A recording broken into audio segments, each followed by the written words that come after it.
This is First GenXers.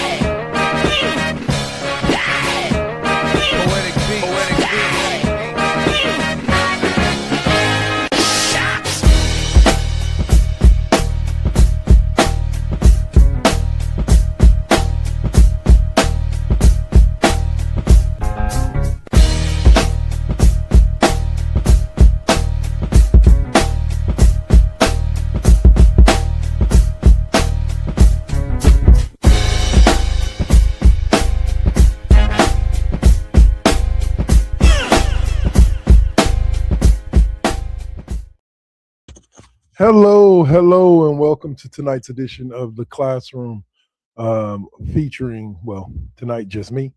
Again, like I said, Suave is out indefinitely and O'Malley unavailable this week. But welcome to the show, guys, and welcome to me giving you some sports talk. We're going to kind of go through a little bit about the NBA playoffs to start out. We got a little basketball talk here. And let me say this playoffs has been pretty exciting as far as I'm concerned. We're going to end up with the matchup that we thought in the Western Conference Finals with Oklahoma City and the Spurs going at it. But the surprising thing has been the East. And wow, like I can even say it's even more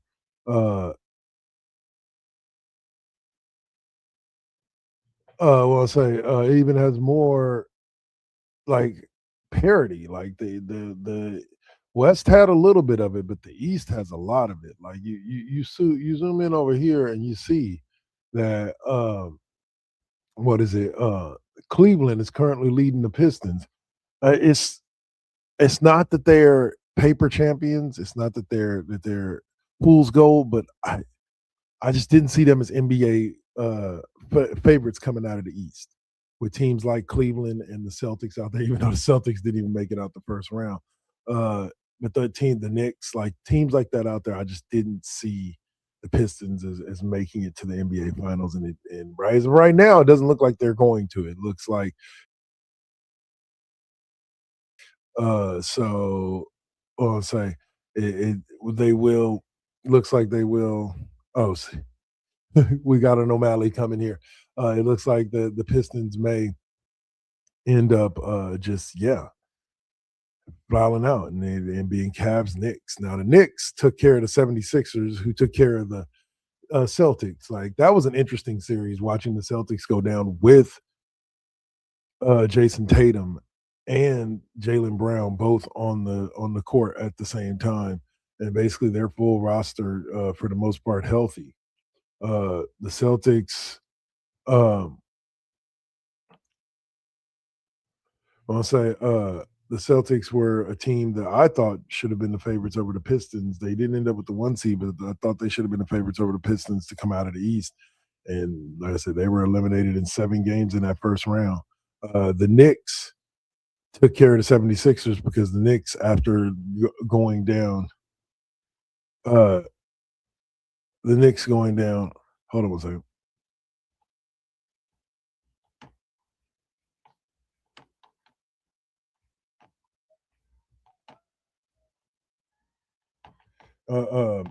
But the Knicks turned it around and found themselves in a position where they were playing a favorable opponent in the 76ers as opposed to the Celtics. I don't necessarily know. I definitely know it's not a sweep, but I don't necessarily know if the Knicks even win the series if they're facing the Celtics versus facing the 76ers. But here we have it with the New York Knicks, as Stephen A says on the first take, go New York, go, hey. And it look, like I said, at this point, it's looking like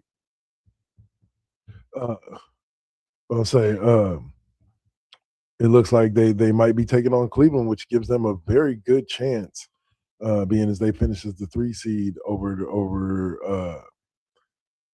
the Cavs as the 4 seed. They could end up, being the team that goes to the finals out of the East. Now in the West, and I'm trying to stall because I'm trying to wait for O'Malley to get here. the West is interesting. I'll start out with the Timberwolves and the Spurs. You had that series that was quite interesting. You had the whole situation with Wemby and whether or not he should have been suspended for his actions. And even Swab brought up, I believe, on the show that, he maybe have brought up in a personal conversation with me, the fact that if that had been Draymond Green, like he'd have been suspended for the rest of the playoffs. As hardcore as Wemby like targeted Nas Reed's neck and swung for the fences, so to speak, with his elbow. A lot of people felt that at least one game Wemby should have been suspended, but it looks like Adam Silver didn't agree, and I actually was telling Suave that I include Draymond in the reason why.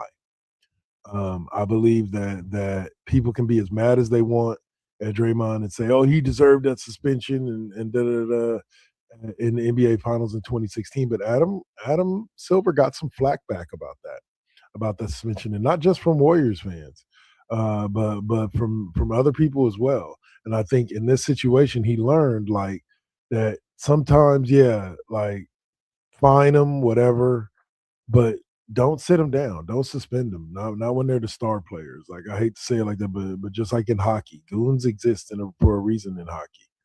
For those of you who don't know what a goon is in hockey, a goon is somebody whose literal purpose, he's not out there to score, he's not out there to defend. His whole purpose out on the ice um is to protect the star player. And if anybody tries to physically assault or attack or intimidate the star player, the goon steps in and basically is a walking punching bag, and but can hand them out just as good as he can get them. And so like it's one of those type of things where Wemby's not that type of player, but and they did exist in the NBA for a while. Like Charles Oakley was considered a goon, like or not in a bad way, like because Oakley had skill. Like don't get me wrong, but later in his career, like he was an enforcer. Enforcer is a better word that they use for it. But yeah, so like Wemby did what he had to do, what he felt he had to do.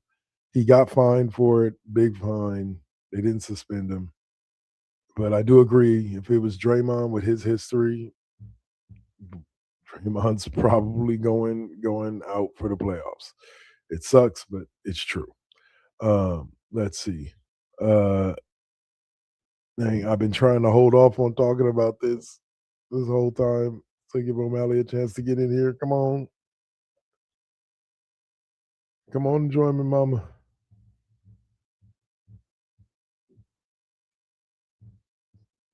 Uh so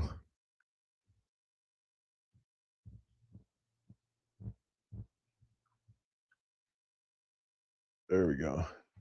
So but yeah, but you got all of this going on, and the series that everybody had their brains on, at least for me, was the Oklahoma City LA Lakers. And here's the thing about it. I'm gonna be upwards and honest with you. I'm not specifically outright a LeBron hater. I'm kind of like Stephen A. Smith. He's number two all time for me. Um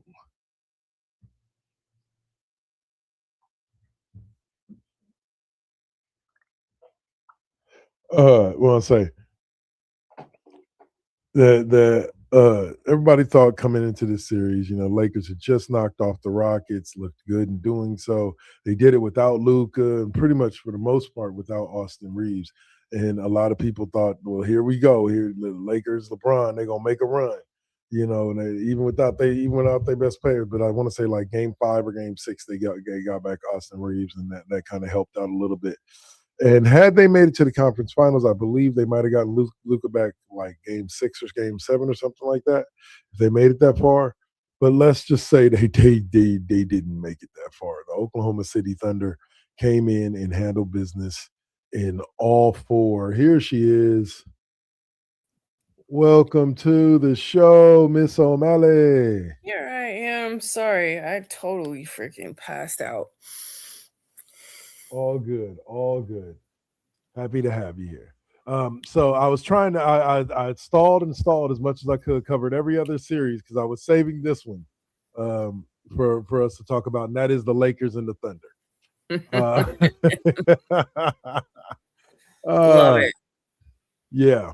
What was hilarious to me is this. LeBron got swept again. Oh yeah, that was beautiful. You know, after that, sorry, I'm gonna interrupt you because after that, my husband called me and asked me, he's like, I need you to look up something for me. I was like, okay, what's that?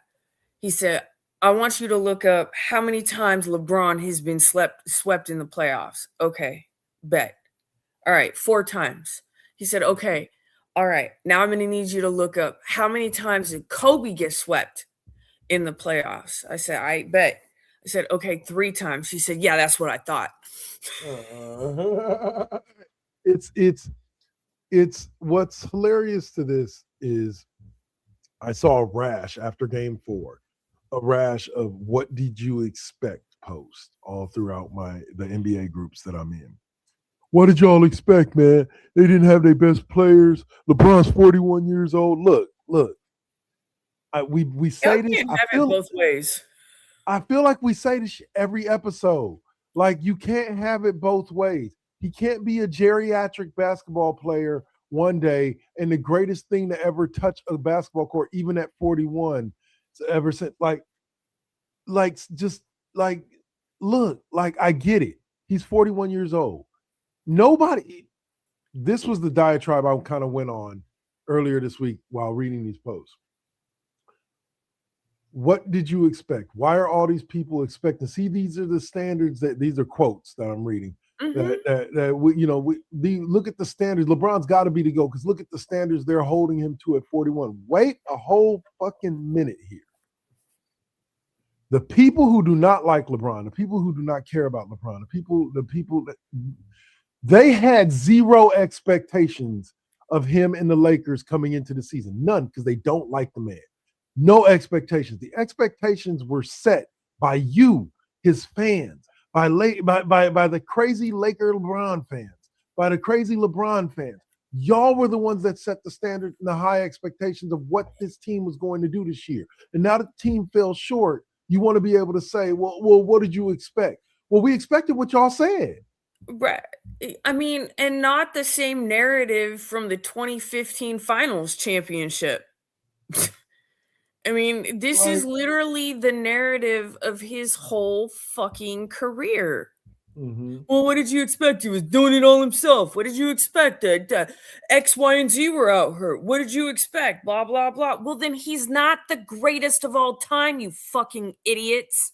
Thank you. Very, very, very much brings up the very same point that I've made about him for a very long time. And that is that if everything, the thing that kind of, for me, should disqualify him from the GOAT conversation is if you need the team around you to be perfect in order to win, then I think that lowers you to a next tier. Because that's exactly what has to, because whenever he doesn't have the perfect team around him, it's what did you expect? Like we talked about before a couple of weeks ago in the comments about, oh, he dragged a bunch of bums to the NBA finals. No, he didn't. They were good enough to help him get to an NBA finals. How did he drag a bunch of bums? I don't get it. Did they know they were bums? I guess I don't know. I don't know. I don't. His fans, man. I'm sorry, and I'm not trying to get political, but his fans seem an awful lot like the fans of that pumpkin dude sitting in the Oval Office. They delusional and making excuses left and right, and if he said that, that's not what he meant, and blah blah blah. No, like the excuses for the not 6, not 7, not 8. Yeah, but we'll actually go. I touched on some of these, but we can get to some of these. Wemby and the Spurs handled their business in Game 6 and dropped the Timberwolves. Is like super excited about that. Oh man. Oh man. Yeah. Like me and him having a conversation. I was saying it earlier about yeah, had that been Draymond and not Wemby that threw that elbow, he'd have been out for the rest of the playoffs. He'd have been Oh suspended for yeah, the rest of the playoffs. for sure. But I also, Absolutely. and here's what I wanted to bounce off here. I also hit Suave with this. I said, think about it like this: the Draymond decision may have played into why he didn't suspend Wemby, because he has gotten a little bit of pushback about A that little. Draymond suspension, including Stephen A. Smith, who constantly refers to it as a stimulus package that was given to LeBron. So I wonder how much of that had influenced his decision to Crybaby not. tax. Pretty much, yeah. If it influenced him to say, no, I'm not going to suspend him. We'll fine him, but we're not going to suspend him. Well, and I mean, outside of the fact of Wemby, don't stop trying to play the act. Don't play the act on me. I don't know. What did I do, man? No, I mean, outside of that is on top of that, it's not really something Wemby is known for. Right. It's Doesn't have the not. I history. mean, but yes, had that been Draymond Green, he would have been out. Yeah. Had that been Dylan Brooks, he would have been out. Yeah. Had that been one of a dozen other people, and he would have been out.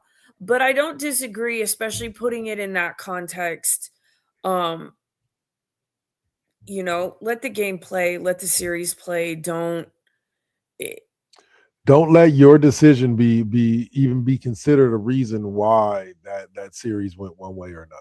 And that's no matter how right your decision that should is. never be why a series goes Right. one way or the other. It should be And I on know the there's a floor. lot of people saying that, oh, well, they could have won any one of those games. And it's like, you don't.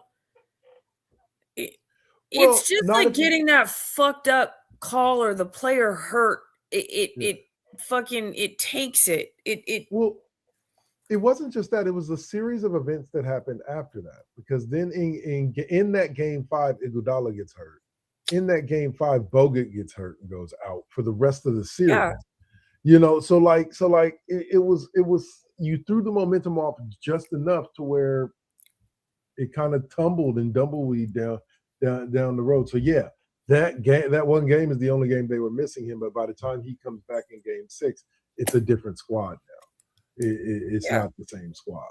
So and unfortunately for everybody else, Harrison Barnes didn't step up the way he could have and save that series for us, or for them. But all right, so in the West or in the East, Harrison Barnes is not a Warrior. What's up? I said, hence why Harrison Barnes isn't a Warrior anymore. Amen. All right, so the Knicks and the 76ers played basketball. That's all I will say.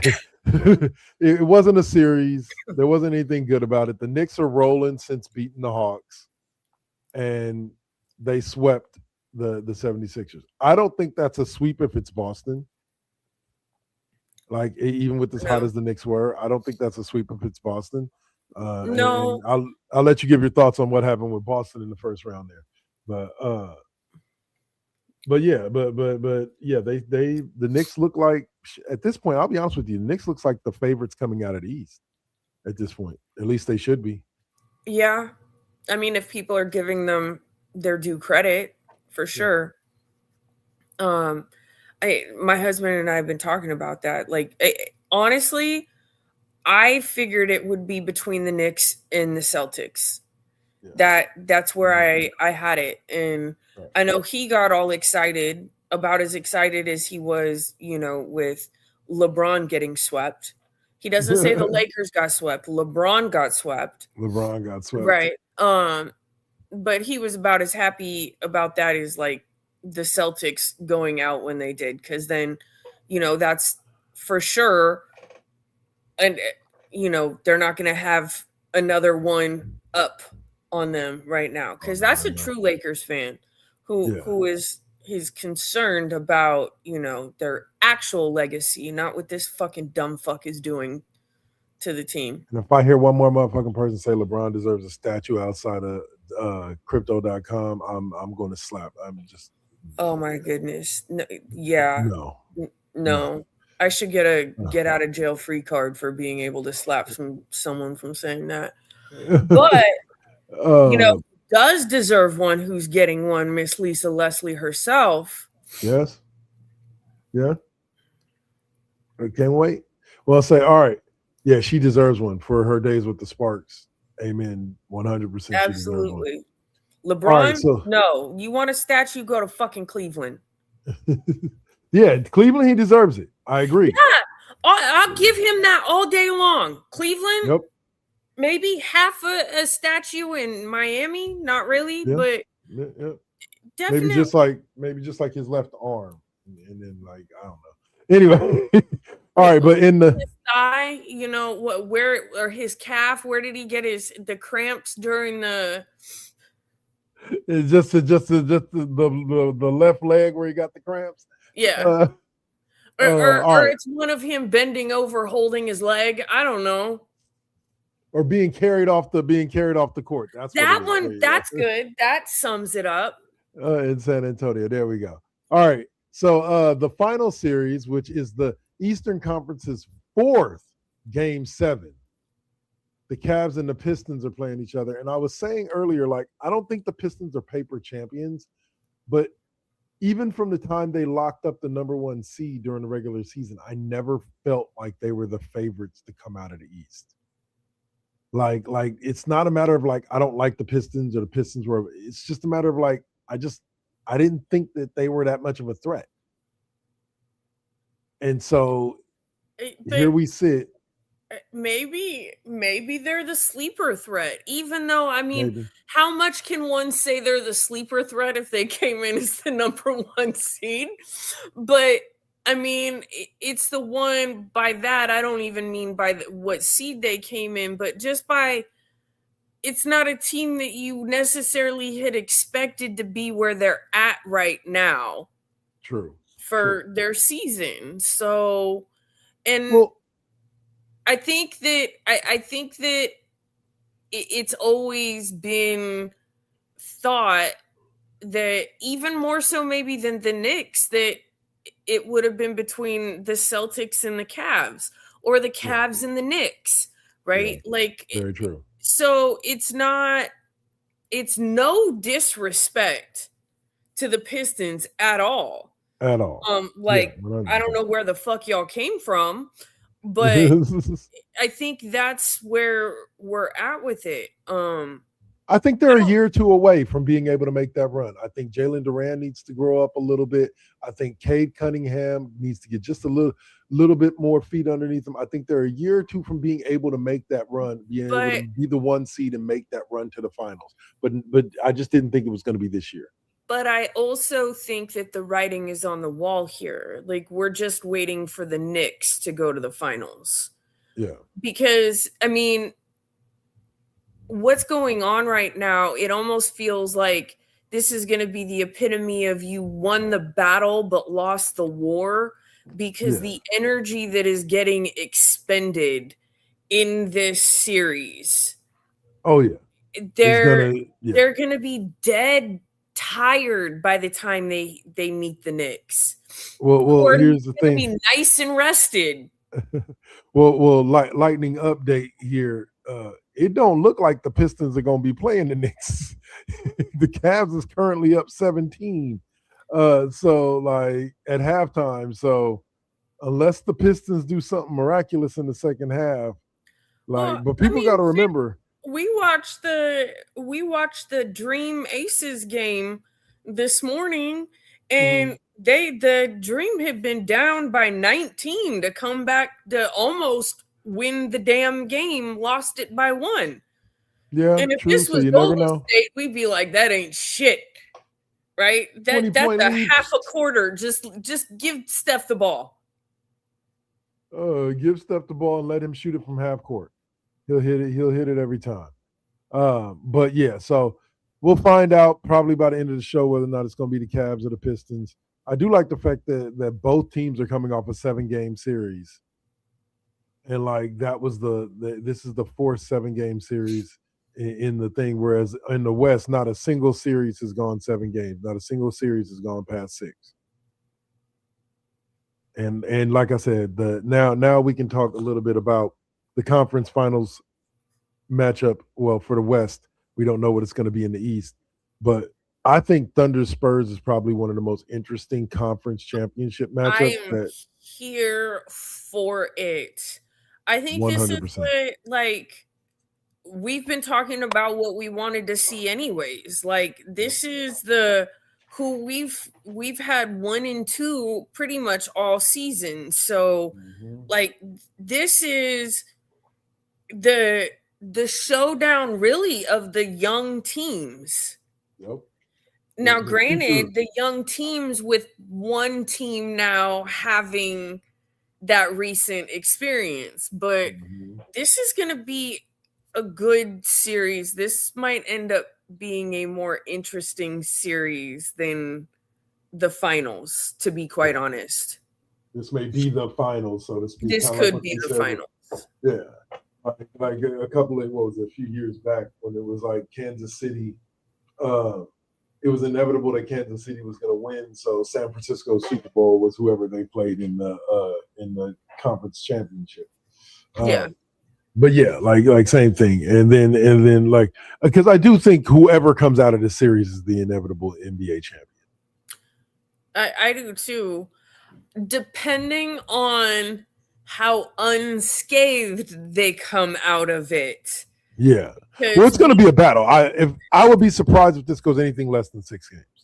Like, I'm here for it. I hope it goes 6 games. Yeah. This should be, I mean, if not on a full-on 7, this should be like no blowouts, no. Every game's tight. Yeah. But I'll be honest with you. I think the Thunder, for the first time this postseason, are going to struggle because I don't think they have anybody on that team that can match up with Wemby. And it's honestly just that simple. Like, Oklahoma City's the best team in the league by far. They're the deepest team in the league. And the only team that's even close to them is the Spurs. So like, yeah. I hope everybody, I'll say it like this. I hope the winner of the series is the NBA fans.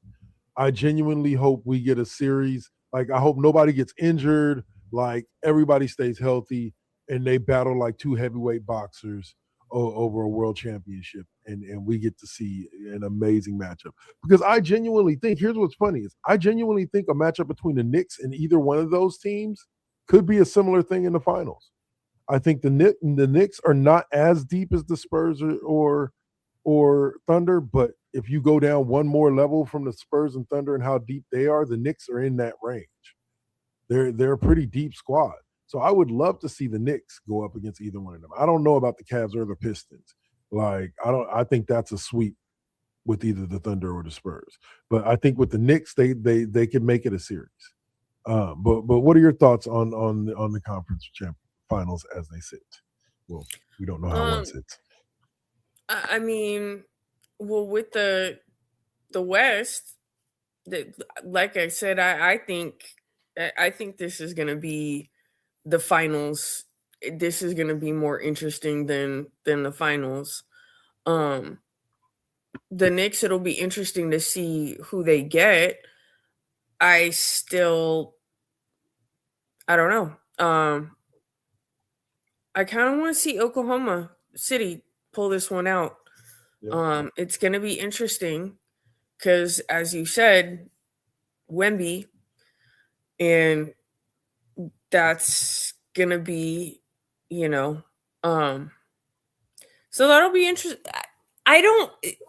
These teams, none of them I really care about. So honestly, the most that we could hope for is to be good basketball, right? Because I mean, I like to watch basketball in general, even if it's not my team. But if it's not my team, can you at least make it freaking enjoyable and I would say like Oklahoma City and Indiana last year. Yeah, that was a surprisingly good NBA Finals. Like, everybody thought the Thunder were just going to romp on Indiana, and Indiana put up a fight all the It way just through. sucked how many freaking injuries came up last year too. Like last year was like the playoffs were riddled with injuries. Yep. Left and So right. This year, not so much. Definitely this year, not as much at all. well, maybe we should not say that too loud because I don't want the universe to be like, hold my beer and watch this. I just knocked on wood and crossed all my fingers and toes. I'll say, all right. So we're going to leave the basketball talk there. We're going to come back and talk a little NFL schedule release and some of the key games going on there. And I think we got some other stuff to talk about there. That's it for the basketball talk for right now. We're going to go to commercial break. We will see y'all on the opposite end. You're watching The Classroom featuring O'Malley and the one and only Double KK Double. And we'll see y'all on the other side of the break. Peace.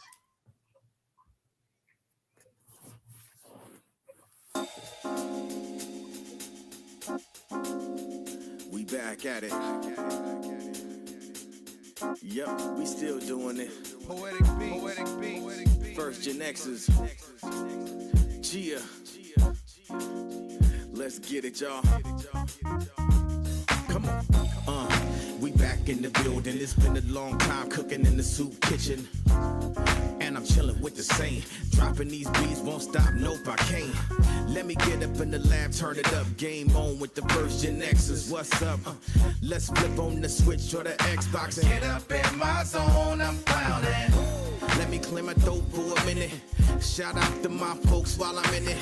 It ain't nothing but love, it's babe business. I really don't know what's so who ain't feeling this. And this is only the beginning. Now versus then, this is something for the chillin'. Poetic got the joints like McDonald's. I'm loving it. It's the First GenXers. We're now rocking with Poetic Beats. This is the First GenXers production. Get your PlayStations out. Get your Xbox out. Get your Switch out. Let's get it in, y'all.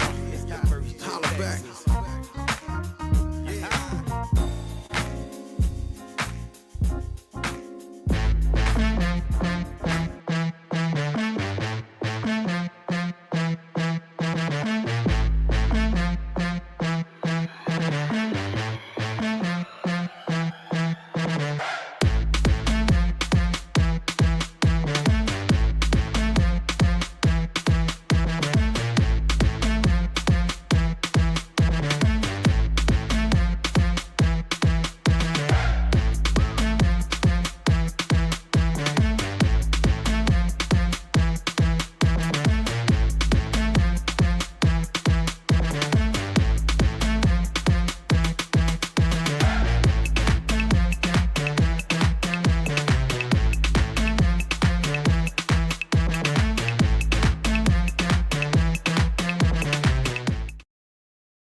Got to keep it.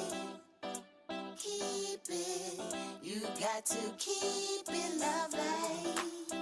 You got to keep it. You got to keep it lovely. Success comes right after the struggle. I ain't even giving up on whatever I wanted. The tragedies I've seen, I can't even stomach. Most of y'all weak as shit and would've started running. Every time I make it back to the crib, I'm thankful the Most High let me see all of it. Grateful I'm lovely, and I've been real with this. Please don't judge me. I'ma stay on my shit. I'ma keep a grind mode.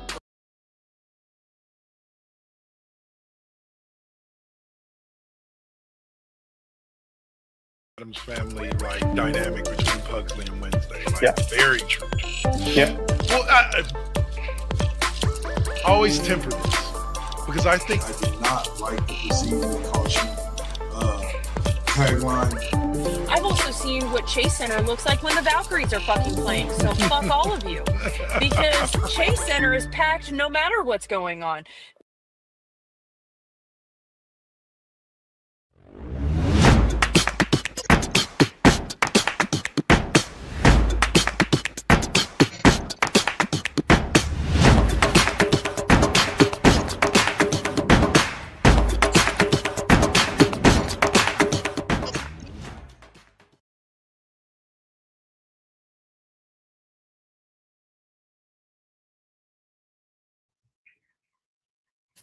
All right, and we are back. Hope you guys enjoyed that little promo bit there. Just let you know about some of the other places and things that you can find here on the First GenXers Broadcast Network.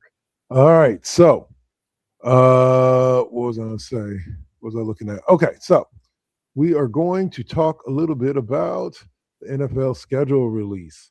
It had some interesting games, primarily because we have a lot of travel. Like my poor 49ers who deal with injuries anyway are doing like probably like either they're top three in most miles traveled uh this upcoming season. And so yeah, yeah. I think the Commanders have to be up there too. And all I kept thinking when I saw their schedule, their first two games of the season, back to back, starting with Philadelphia and then Dallas. Dang. Like, Yeah. yeah. Well, Like, at least they're going to be able to tell by week 3 whether or not they're a true contender this year. wow. Yeah. You gonna know by week 3, because if you can come out of that stretch 2-0, And both of those games are on the road to start too. oh yeah, you definitely come out of that 2-0. You're looking good moving forward. Period. Because you come out of those two games. That ranking has more teeth to it than anything at that point. And you Yeah. also already start not just 2-0 in general, but you're 2-0 in your division. Yep. And I was also going to say you're 2-0 with in your division with 2 more games at home against those two big rivals. You know, so like I don't know if I see him. I see him splitting. I think they can beat Dallas. I think that Philly, it's going to be a close one, but they'll probably lose to Philly. I see them coming out 1-1, but you never know. They are a good team. They've added some great pieces. Even though I don't know if they're bringing back Debo or not. Like I think that would be good for Jaden Daniels. No, they're not bringing him back. No, they're not bringing back Debo. They're waiting right now to see what happens with Ayuk. I think they're just waiting for you guys to finally just be like, well, damn. So, and I think they've got till June on that because you guys will have to make that decision by June, or you're gonna have to pay him some money. Yeah. So yeah, they're going to designate him. They said a post June 1st release. But we also opened the season with the Super Bowl rematch between the Patriots and the Seahawks, which I think we've done this. Haven't they done this every year? It feels like it. Yeah. If not a Super Bowl rematch, then you definitely get like it's one of the conference championships. Yeah. Yeah. But there's always a rematch to open up the season. But the thing that's unique about this year's season opener is that it's on a Wednesday. It's going to be on Wednesday, September 9th. Is when I know. Like it's the first time I've ever seen that in my life. Like Wednesday night football. Wednesday night football. It's a Wednesday 5:20 start. It's going to be at Lumen Field in Seattle. But yeah, Patriots are traveling to Seattle. That's a weird time to start on the West Coast too. Yeah, because that's what 8:20 on the East. Yeah, that's wow. And then Thursday night football for the first week of the season is the Niners and the Rams playing in Melbourne, Australia. So that should be an interesting game. Because I wonder, for me, I'm wondering how early do they get, like how much before the game do they get out to Melbourne? Is it like a week or two, or is it like how many days? Yeah, like days. I think that depends on is that game coming off their bye or what? Well, it's the first game of the season. Oh, it's the first. It's opening week. I'd say they'd probably get there a week in advance, maybe like the previous Wednesday or something like that. I would say when those teams that play the London games, and I think the Commanders are playing another one this year. They're playing another international game. I don't know for sure if it's London, but I believe they basically leave after their last game and head over there. Oh, like right as soon as this game is over with, boom, Yeah. they're on the flight and on the way over. It Yeah. Makes sense. Because let's Now, get there and let's rest and acclimate there versus yeah, versus, well, say, yeah, because if the earlier you get there, the more time you have to acclimate. And by the time you're playing the game, you're now attuned to the because hey, y'all, time zones ain't no joke. Like traveling between time zones ain't no joke, and it it's puts your body. it's rough. And I used to do that all the time. And even 3 hours, that takes a toll. Like, it wasn't so bad when I would come back when I was living on the East Coast. When I would come back here, it wasn't so bad. But then going back, it's like you feel like it's like daylight savings time in losing all of that Yeah, by and like losing that 3 hours. or like places like Alaska where you go there and it's night for like 30 straight days. Like I've been that could throw it. I've actually, or I honestly, the weirdest phenomena was Alaska during the summer and it Yeah. never getting dark at 3 o'clock in the morning. It looked like 3 o'clock in the afternoon out, and it was so fucking trippy, right? Like it Like, would fuck with your mind. Like, oh yeah, my I God. got And then so normally, like down in the lower 48 states, right? When you see people with tinfoil on their windows, they're usually cooking meth.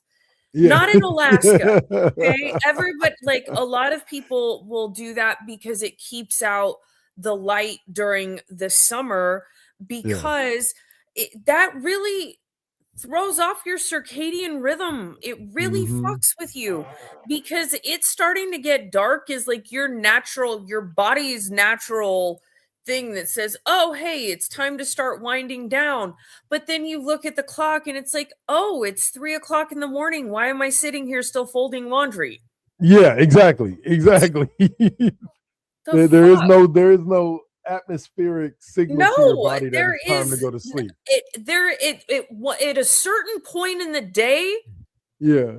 it is that way until it gets brighter the next Uh, morning. Like, that is insanity. it's I don't know. I couldn't live crazy. in that. It's But crazy.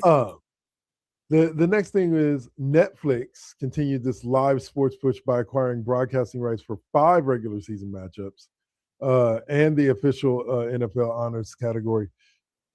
Netflix is doing their thing. Like I want to say last year they had the Christmas Day games, and I want to say this year they've got the Christmas Day games as well. But like it's I gonna be mean, quite interesting. they've got to do something. Prime is starting to get in on it with the Yep. NBA and all of that shit. So, That's where the Cavs and game is right Prime was now. doing Thursday night football, Yep. right? So, I mean, this is great. I know my husband hates it. He hates the stuff on Prime and he hates the stuff on Netflix. Anything that he can't see, he hates. So, He's but got a dread when his team plays on that oh platform. God, then I have I to understand hear that. it. How come it? Oh my God, shut up. The NBA or the NFL needs to come up with a NBA league pass. They have the NFL season pass and all that, but they need to come up with a league pass style setup for it where you can get just one team. Like with the NBA League Pass, you can do for $13.99 a month, you can get just one team. I do it every season with the Warriors because I'm just outside of the fucking whatchamacallit to see the Warriors games. So and it's $13.99 a month just during the season. Do I something like I that. I liked when I had gotten it where you could pay to upgrade to where you got all of your team's stuff specifically, and Yeah. also like it didn't go to commercials. Like you heard all of the stuff In between. on the Yeah. sidelines and all of that. That was like being at the game more. 100%. Mhm. Yeah. And it's experience that I would love to see. Like I said, I would love to see the NFL do. Like NFL Plus, it's a great experience and all, but you can't individualize it to the team, to just your team, and be able to watch your team's games and all that. Like I don't need the other 16, 32 teams games. I really don't. But I honestly think I think that they would end up making more money that way, to be quite yes, honest, because even though you'll have some people who were paying for the full thing change and be paying less, you'll right. have a lot more people who weren't paying at all, right? That are willing. The offset is so worth it that I mean that would I don't know why. I don't know why NFL, they haven't like, done it wake yet. up. Yep. MLB does it too, because I Yep. remember I had got all just Dodger games. Yep. Yep. I did it with the A's. I did it with So, just all the come A's on, games. NFL. Get with the program here. Come on. Yeah. All right. All right. So also we had a major they have a Christmas Day lineup that includes Green Bay, Chicago, which is a historic matchup, Buffalo and Denver. Hold on. Excuse me. I'm trying to remember. Thank you. Oh, sorry. Teenage daughter. What can I say? Buffalo and Denver. You got the Bills and the I hate Broncos. to break it to you, she's a teenage daughter, but she's technically an adult now, isn't she? Shush. He's not my roommate. He's not my roommate. And then you and then the night. No, she's not my roommate because she hasn't started paying rent yet. She needs to get a job and start paying rent. And I'll say, your broke bestie. yes, exactly. I'll say, but and then in the night game on Christmas, we got the Rams and the Seahawks. I kind of like that matchup. Like you got a really interesting New Day Who's matchup playing between on Buffalo and Thanksgiving? Denver. Let's see. For Thanksgiving, they have. Let's see. That'll be this week. I believe this week. Yeah. No. It's the next week. I forget. Like Thanksgiving moves around too much. It's on It the 26th. does. I know. It does. I hate that. You got classic Chicago, Detroit. Okay. You got Philly and Dallas as the afternoon game. And then you got Chiefs and Bills as the evening game. Oh, snap. What you thinking? It's I don't know. it's not like it used to be with. I mean, they could still have Washington and Dallas play like they used to, even though they don't. Come on, folks.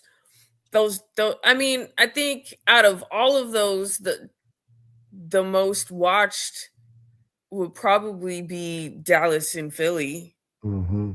I'm thinking so. Especially considering how late in the season is going to be week 12. That's going to be one of those games that potentially This the could NFC mean title. something.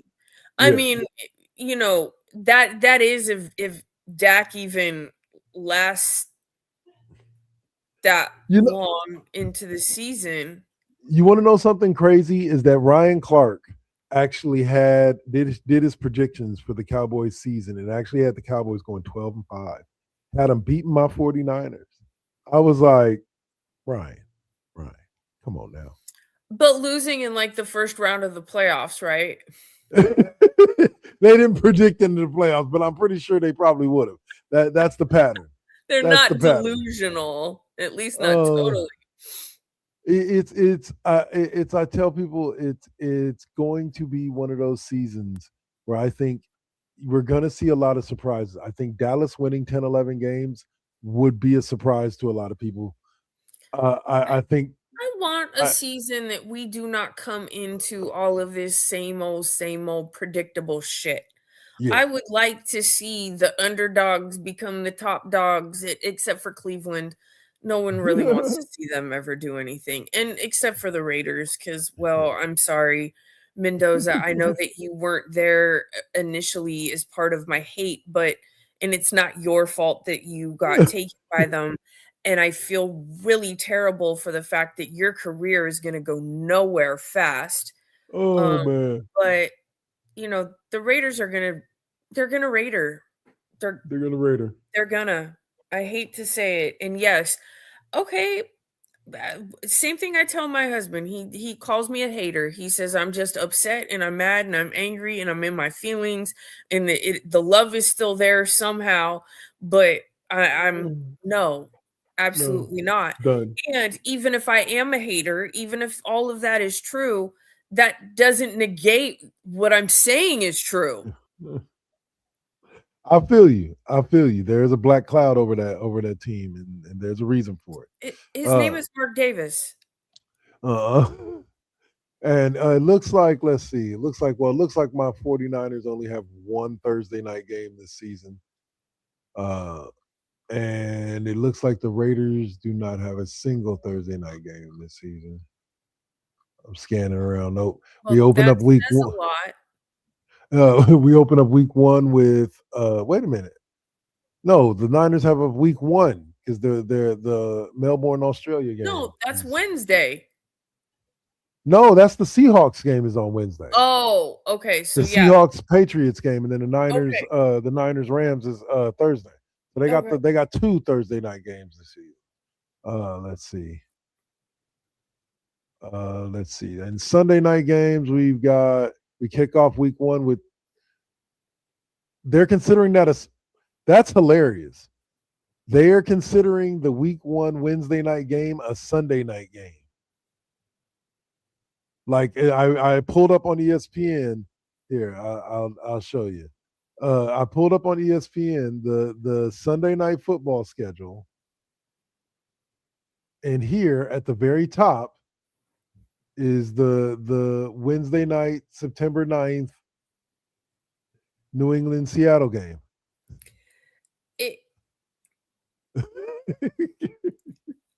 Is that so? The only thing that makes any kind of sense here to me is because it fits within. It has to be included in that because it's in the channel, like whatever cable package deal part of it. And so Thursday, Monday, it's on NBC. Yeah, so they'll. But that's weird. Why not just call Sunday and one Wednesday? And one Wednesday. It looks like the Niners have two Sunday night football games, including the last week of the season, playing Philadelphia in San Francisco. But what we're going to do right quick is we are going to take a look at the 49ers schedule specifically. They have, where's teams? There we go. Hold on, let's go. Y'all are like, why are we watching you do this? Because we want to see the schedule. Here we go. All right, so they open up with LA, then they have Miami and Arizona. Should be two winnable games there. Then they get Denver and Seattle. Some have them losing both. I have them beating Denver and losing to Seattle. Then they get the Commanders at home. Week 6. Atlanta, week 7. They should win at least one of those. They get a bye week, and then they get the automatic win with Vegas. Then comes the Dallas game. I see that as an automatic win, but it's in Dallas, so who knows? A lot of people don't. Minnesota is going to be a tough win if they get the win at all. Seattle, I think if they lose to Seattle in Seattle, they'll beat them at home. Giants should be a win. The Rams, again, I think if they lose to the Rams in Melbourne, they'll beat them at home.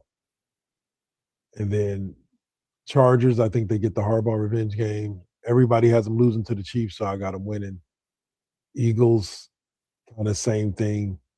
And then they got a flex game versus Arizona. But what do you think about that Niners schedule? You think that's something that could see them with 11 to 12 wins like they had last season, or do you think that this year it's going to be a little bit harder? Well, I think it might be a little bit harder this year, but you've also got Kittle coming back, so or should be at least. Looks like a lot of travel. Yeah. Oh yeah.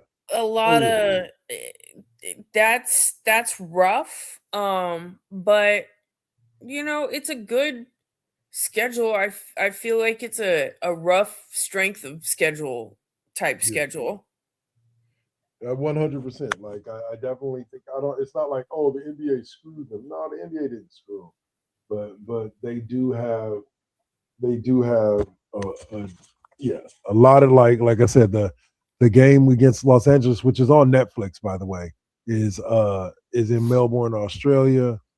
And then like they've got, I think they play in Mexico City. I forget who it is, or maybe it's the Giants. They play in Mexico City one night game. Oh, it's the Minnesota game. And it's like, yeah, like it is going to be a Well, and long schedule. I mean, also too, y'all have been accused on the flip side of the last couple of seasons or seasons before that of not having a super tough Yeah. schedule. So I feel like that's the other thing in comparison to what you have been up against. This feels a bit but we're More daunting. right, but we're, as you can see with the fact that you're playing the Commanders, you're playing the Eagles, all of that rolled into it. We're at that year of the Cycle, difficulty yeah, cycle. for sure. So it ebbs and flows for each team every year depending on where we're at within that. Within that thing, yeah. We and I think, yeah. we as fans, especially one of those games, we used to live for that game, especially Yeah. since they took away our preseason game, right? Yeah. So like and that's that game that no matter what either team was doing That was at that always a big moment, game. it didn't Yeah. matter, right? But I don't feel like that game means as much anymore. No. A game, no. It's To definitely, me, that's yeah. like when the A's play the Giants anymore. It's It's not. great to see the two. It's great to see the two logos next to each other again, but like the meaning is definitely like don't get me wrong. I know how you guys feel about the A's, but I still consider myself an athletics fan, and I still want them to beat the Giants. But it's definitely not as That's intense as probably it the was. one place I will cheer for them still at this Yeah. point. It's like, yeah, but not like for me, like it's not like it was when they were in Oakland and the Giants were in San Francisco, like or in Giants were in San Francisco. Then to me it was like, yeah, fuck the Giants, beat the Giants, fuck them and their fans. Like now it's just like, yeah, beat the Giants because fucking why not? It's a win is better than a loss. Like like it's not really the same fervor, and it's the same thing with the since they've been in Vegas. Like it's like, yeah, beat the Raiders, but yeah, if you don't, man, it is what it is. Yeah, They're still the same trash ass team. Yep.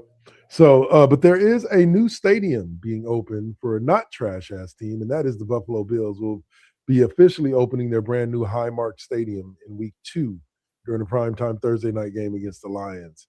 So, I assume the Super Bowl will be in this location within the next 5 years, because normally whenever a new stadium is built, they have the Super Bowl there within 5 years. I feel like they have a deal already, like in the approval process of the new stadium. And with this, we're also going to, this will be the brand new shiny thing to get to do the Super Bowl. Yep. Because and I then want to say it'll be the Commanders right one when their stadium gets built. Yeah. Until everybody's stadium has gotten new, and then by the time they finally hit the 32nd stadium in the league, guess what? The first Super Bowl stadium now needs to be torn down, and they're gonna build a new stadium. So now you can go back. That feels like road construction in California, right? As soon as they finish it especially that spot, it's time to start all over again. Welcome to California, y'all. All right. I did want to give a shout out in this show to the Dodgers, who had a small slide but have gotten back to it. Like Shohei Ohtani, that boy is just bad. Like Sam Macho says on fucking or not Sam Macho, forgot what his name is. Henry, dang it, on ESPN, but he says that boy bad. Like he is bad. And you can't get no better than Shohei. Nope. And he is fun to watch. Yes. It really, and he is a giant, and he is an anomaly because he should not be a giant. But he is fun to watch. Also, shout out to the fact that Mookie came back this last week and has now got 2 home runs under his belt. So Nice. that has made my husband a very happy person because that's actually what I'm wearing right now. But so yes, that Dodger he's not. blue. He is not happy when Moogie's his favorite player, so he's not happy when he's not doing well. I've been a fan of Mookie since he played for the Red Sox. He's always been a fan because Mookie is the type of baseball player, and I mean, in some ways, Shohei Ohtani is this way too, right? It's the play everything, baseball player, right? Yep. And Five-tool athlete. Yes, and that's just what he loves is like that old school. Everybody played everywhere kind of mentality. But he also would like him to just pick a position and stick with it at this point because he feels like it gets in the way of his batting. Because when he's focusing on doing well in a new position, he feels like his batting slumps. So, hey, I can't spit any angriness in any direction because as a fantasy baseball player, I love players that have like 6 different positions lined up on there, like shortstop, second base, first base, you know what I'm saying, out left field, right field. It's like, yeah, I can put them anywhere. Yeah. Well, I mean, shit. The freaking only position that Kike has not played is catcher at this point. That man is even pitched. So, I mean, you've got the Dodgers have made watching baseball fun again, and I love to see it because my husband turns into an 8-year-old kid when he's watching baseball, and I love it. So, that is awesome. Who doesn't need a little bit more of that like innocence right now? So I love it. That's what I love about baseball right now. There you go. All right, so that's going to wrap us up for this week here. Not much else for us to go down. There was you want to drop some thoughts on the showdown in the SEC that had like who was Steve Sarkisian throwing shots at people talking about diversity. Did you hear about any of that? No. Oh, it was on. What room does Sarkisian have to be talking shit to or about anybody? Bro, go back to rehab. Somebody was talking shit about Ole Miss. Let me see if I can pull it up here real quick. Bro, go back to rehab. Let's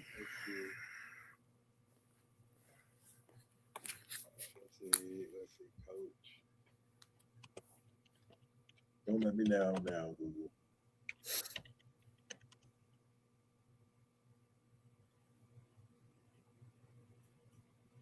Yeah, here it is. Like, yeah, okay. So Paul Feinbaum roasted Lane Kiffin. Yeah, roasted. No, that's some Fox News thing.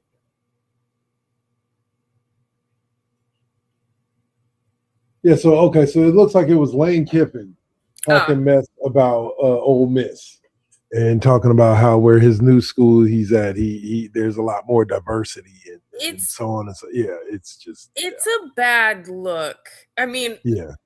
Also, duh. I'm really. I mean, Are they still the freaking rebels? Are they still the rebels? Yeah, I believe they are. Why they have more diversity at LSU? Are you fucking kidding me? Oh my goodness! Oh God! And plus, the stupidity of today. I mean, first of all, that falls under the category of duh. Yeah.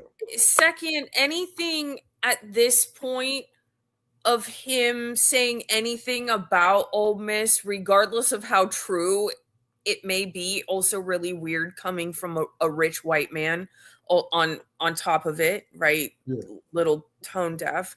But anything at this point is just in poor taste. It makes you look worse than you already looked. What is the point?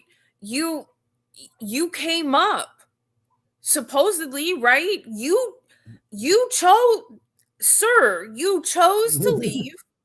Yep. You chose to leave and do it in a fashion knowing that you wouldn't even be able to stand by the kids that you coached. You dipped out on those kids. That was on you. And so the anybody else says that and we're having a different conversation right now. Yeah. It just feels like he's not the person that should have talked about a really obvious thing. But that is Lane Kiffin. Although the other part too is he's always going to have a skewed perception of diversity on a college campus because the sport he coaches is a little more diverse than maybe the general population of the institution in general. Nothing but truth spoken there. I want to say. All right, so that will close us out for this week, and we will be back next week with. Oh man, I know I'm looking forward. Like we said earlier, I'm looking forward to this week's Western Conference Finals, and to also see what happens with the East to see who's going to get slaughtered by the Spurs or the Thunder. No, I'm messing with you. I still think the Knicks would make a better series. Freaking slaughtered, those fights last night. Oh, the Rousey fight? Yeah. Well, not just the Rousey fight. I didn't see the whole card. That was a 17-second armbar. But the freaking Nate Diaz, I mean, that dude's been hit so many times in the face and the head that he just pops right open when he gets an elbow or a knee or something. And they called that fight after the end of the second round. It was, when they say a bloodbath, I feel like this is what they mean. He was just wearing a crimson mask, huh? I have not seen something that bloody since old days of the UFC, like pre-Dana White UFC. Yeah, when this was stuff that UFC would have like instantly called the match on, but they let this shit go 2 rounds. Wow. 2 5-minute rounds at that, but he's just sitting there eating punches, huh? Yeah. It was crazy. Yeah. But so, they called it. And of course, then afterwards, he's like, I want a rematch. Bro. Like, your face isn't made to be hit anymore. Like. Okay. So tell me if you remember this. It was a Mike Tyson fight, right? And it was an undercard fight on a Mike Tyson fight. But I just remember this because me and my boys laughed about this for like a good, oh God, I want to say like years afterwards. But the announcer is 2 female fighters, and they're on the undercard of one of the Tyson fights. And one girl got beat like bad. And the person was interviewing her, and she was like, well, see, and the gibberish that came out her mouth didn't make sense to nobody. But the thing that made it hilarious was the announcer kind of goes, so anyway, like the announcer didn't even know what the fuck to say. It's just like on that note, and I feel like that's what somebody should have done to Nate Diaz when he was like, I want a rematch. Yeah, dude. Anyway, well, especially because I mean, half of what he says is gibberish coming out of his mouth anyway. So, oh man, I mean, I can see why you would have made that connection.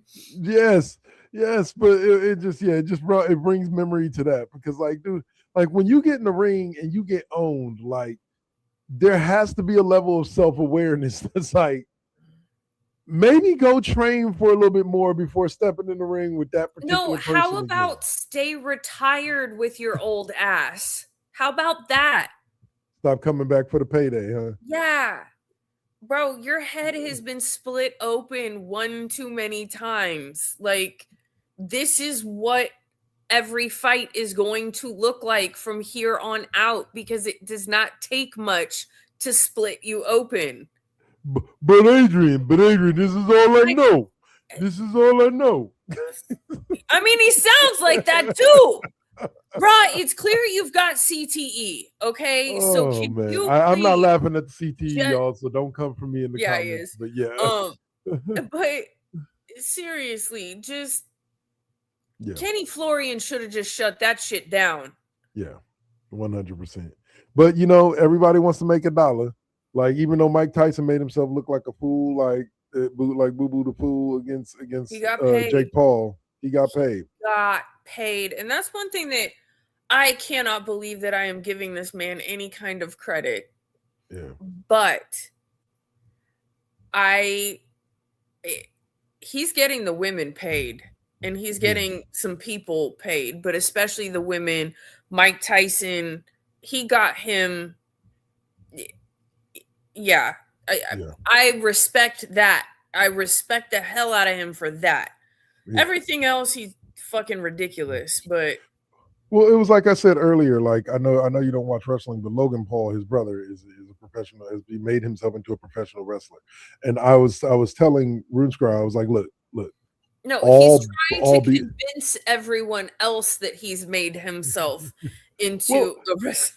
Well, here's the thing about it. It's kind of like with there's also a guy named Mike the Miz Mizanic. Yeah, that's the dude from Real World, yeah. Challenge and all of that shit. Yeah. And he kind of got there as the reality star guy and earned the respect of the guys backstage throughout 20 years of doing it. I can see Logan Paul on a similar trajectory where nobody's going to respect him as a human being because I don't know anybody that does. But he might get a good villain arc or two out of it. He knows how to play the bad guy. He works well in the ring. He works safe in the ring for the most part. So he's going to earn the respect of the guys backstage. He's the less terrible of the two brothers. Yeah, by far. But all right, so we're going to close on that. We've been trying to close for a minute now. Whoops. O'Malley, go on there and give it to us. Fuck LeBron. Lakers got swept again. LeBron, you got swept again. Okay, I think that should seal the deal that you should be out of LA, and that should just shut off this stupid talk of your fucking statue in LA. So bye. I'm gonna give you a laugh to go out on. Stephen A. Smith has Cameron on the show from time to time, right? Like once a week or so, right? Hey Ma. Yeah, Cameron came on the show the first time, and he said that if LeBron James and Bronny James win a ring, then that means the James household has 6 rings, and he doesn't want to hear the ring argument, right? This is the stupid statement that he made. So once the Thunder swept the Lakers, Stephen A. had him back on and looked at him and asked him, so does that mean it counts as 2 sweeps? You know, since Bronny and LeBron was on the team when they got does that count as 2 sweeps? I cannot stand that man, but he's good occasionally. I was like, oh yes, get him. That's hilarious. That's hilarious. Man. But yeah, so I figured I'd leave you on that happy note. But for those of you who joined us, thank you for tapping in. Deadpool Wolf, we appreciate you. And everybody who tapped in on YouTube as well. This has been The Classroom. We'll be back next week, same bad time, same bad channel. Up next should be The Saint with some MVT Deuce or MVT Fusion. And we'll be back to talk more basketball and probably baseball and football as well right here on The Classroom. Peace.